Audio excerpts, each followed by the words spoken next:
Hi everyone, how are you doing? I'm here to do a little ergo break with you. We've had a bunch of time with this conference. It's been going really well. It's super interesting, all these presenters. So I just wanted to come in here and give you guys a couple of things to do to just kind of get you out of the chair and start stretching and loosening up a little bit. After you sit for a while, you'll notice your legs and your back, your neck can get very stiff.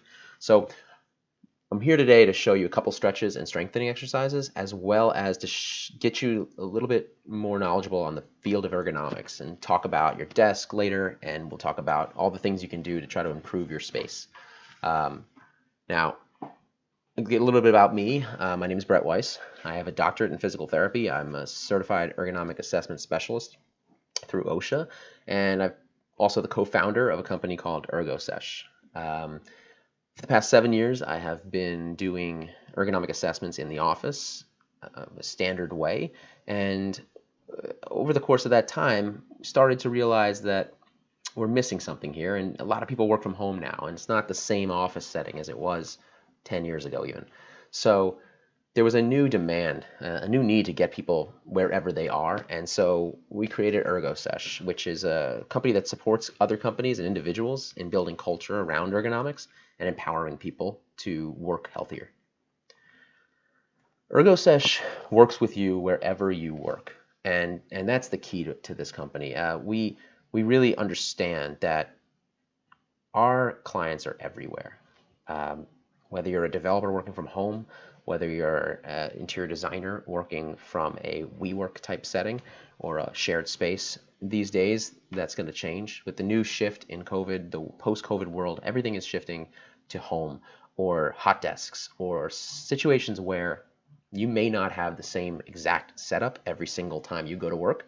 So the key is to be able to educate the people and to educate yourself and understand, well, how should I sit and how should I set up my chair, and is my chair even ergonomic in the first place, and what does that mean? What is an ergonomic chair? So we're going to go through a bunch of stuff in the second ergo break to talk about the 6 most important things when looking for an ergonomic chair. We're going to talk about the top 5 things that you want to think about when you are setting up a home office. What are the most crucial pieces to that office? And we'll do a bunch of stretches right now just to kind of get you up.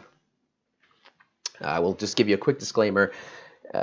If you have any pain already, any issues already, the following exercises that we're going to do are not designed to treat anything. They are designed to promote wellness in general. They're designed to get you feeling better at your desk. But if you have an injury, if you have any past medical history that would prevent you from doing any of these exercises, or if you have pain during any of them, please stop doing them immediately and seek a medical professional first. All right, everyone, it's time to get up and move. So we're going to start off by getting out of the chair. We're going to do an exercise called repeated lumbar extension. Now, with this exercise, we are trying to counter the effect of sitting all day flexed out in a desk in your chair. So what you're going to have you do is stand up. You're going to go over to the wall also. You can do this exercise where you go into the wall. Don't be shy, it's going to get a little intimate with the wall in this setting. However, have some fun with it. Basically, what you're going to do is let your back lightly drift towards the wall in that second part of the exercise. We're really trying to just let the back relax and let gravity pull us into that stretch.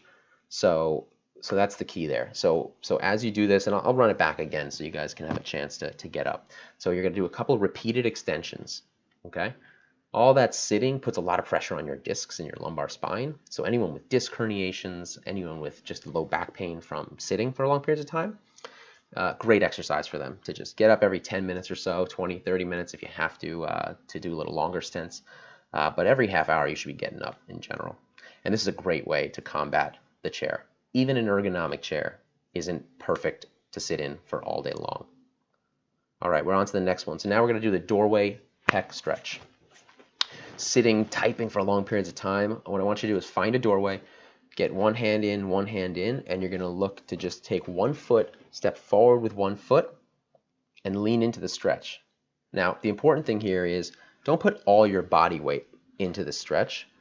You want to put the foot forward and just move a little closer into it. Don't stress the shoulders by putting all your weight into the joints. We're going to hold these stretches for about 30 seconds when you do them. So let's run that back one more time. So we're going to go to a doorway, put 1 foot forward. You're going to lean in, but still keep your weight on that front foot. So you're not just loading the shoulders. And we're going to hold for a count of 30 seconds. Now, the breathing muscles, those ribs and everything, and the muscles around your ribs, with every exhale, you'll be able to stretch into this a little deeper. So you kind of want to use your breathing as well. Moving on to the next. We're going to go over to the wall now. We're going to flip around. We're going to do wall angels. You're going to try to get your back, your low back, into a little bit of a pelvic tilt. So you're kind of rocking your pelvis back on the wall so that you don't overarch your back. The goal here is to keep the fingers, the thumbs, in contact with the wall. Now, based on everyone's shoulder histories and everything, they may not get that. So based on the curvature of your back, you may not get that. But the idea is you want your elbow to be slightly forward more than the back of your hand.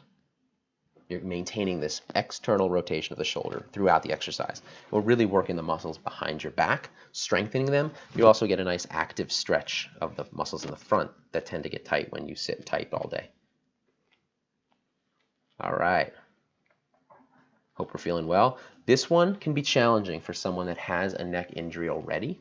So I would caution you for this one, but for the average person, this is a great, great postural reset to get your head back over the body. As you do this, you're going to go up to the wall and you're going to, I'll give you the side angle. You're doing what's called retractions. Now, you're not going up or down, we're just gliding straight back. The important thing to remember with this one is don't push into pain. A lot of you will have tension in that spot right there and you're not going to get all the way back. And if your back is like this naturally a little bit, you're not going to get all the way back. So don't push past what's comfortable, but if a little stretch behind the head is okay. That's kind of what you're looking for. So let's run this back again. I'll give you a chance to do a couple reps of this. And again, numbers aren't important with these things. Just try to focus on what you're feeling in the moment. I will tell you, when you're at your computer, in general, the head weighs about 15 pounds when it's over your spine. When your head drifts forward about this far, that weight of the head goes to about 40 pounds. When you're texting or you're really into your work and your head is drifted all the way forward, the head weighs about 60 pounds. And so these muscles are used to just kind of controlling 15 pounds. But all of a sudden, we're telling them, no, you have to hold 60 pounds and you have to do this for 5 out of the 10 hours or 8 hours I work all day. And that's a lot to ask from a couple muscles that are only meant to deal with 15 pounds and turning them. And so that's why a lot of people get a lot of tightness and pain in these areas, and these muscles are rightfully pissed off. So the idea is to give them a break, get the head back, and allow them to do their job with a little more ease. Moving on to the next one, piriformis stretch. Piriformis is a muscle in your hip that can pinch on the sciatic nerve, and so a lot of people get misdiagnosed or even just have piriformis syndrome, and they think it's sciatica. And so what happens is this muscle pinches on that nerve, shoots down your leg, causes tingling in the foot, all these types of things. Also, many people just have tightness in the glutes. So this is a great stretch. What you're going to do is you're going to take one foot, put it over the other knee.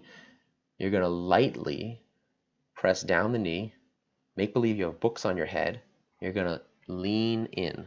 And as you lean in, try not to let the books drop off your head. You should feel a really good stretch deep in the glute, on the butt, on the side that the leg is up.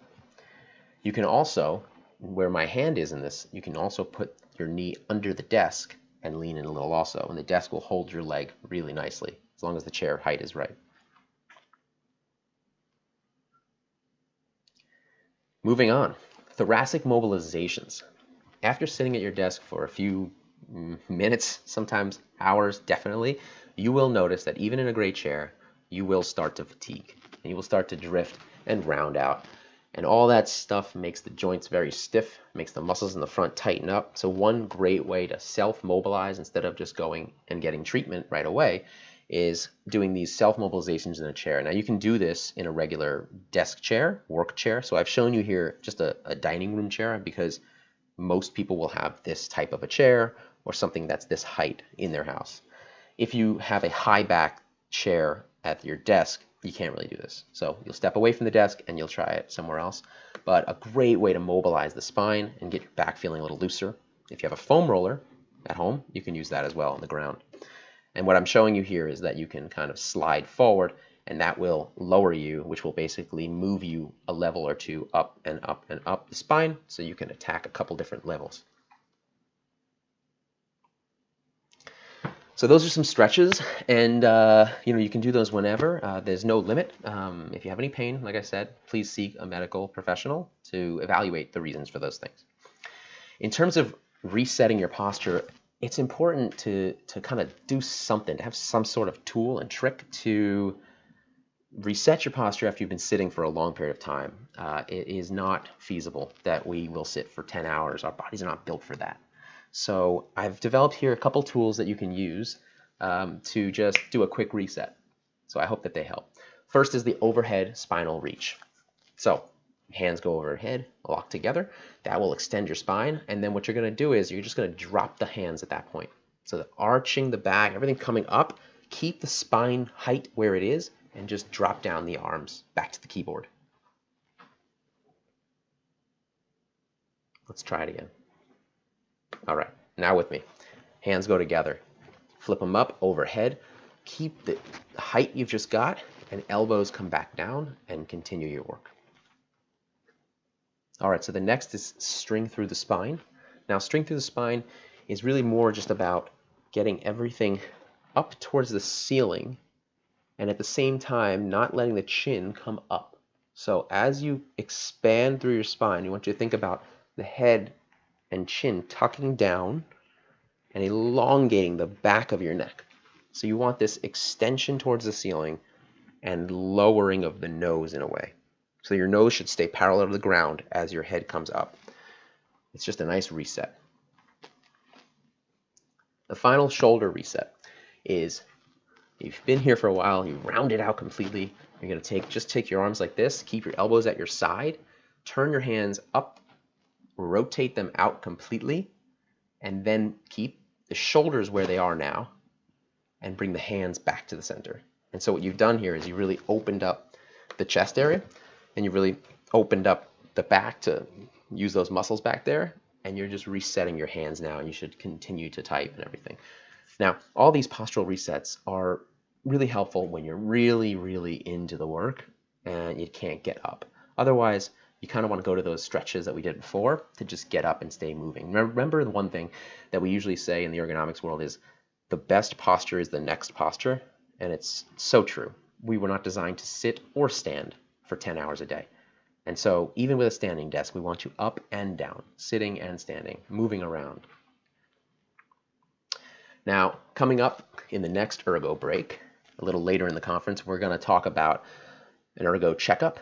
So we're going to go through some of the possible things that could go wrong with your setup. So I'll ask you a series of questions, and you're going to just check to see if you are set up in this right way.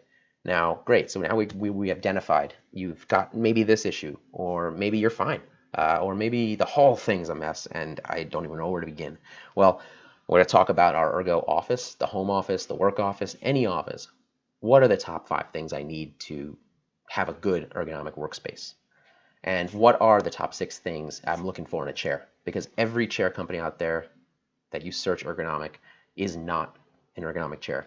There are many features that make an ergonomic chair. So we're going to go through all this stuff in the next break, and I hope you've enjoyed the first Ergo break. I'm Brett Weiss. You can book your session if you'd like at ErgoSesh.com, where we can customize. Every session is completely customized to your space in your home or your office, wherever you are. And I'll see you at the next break.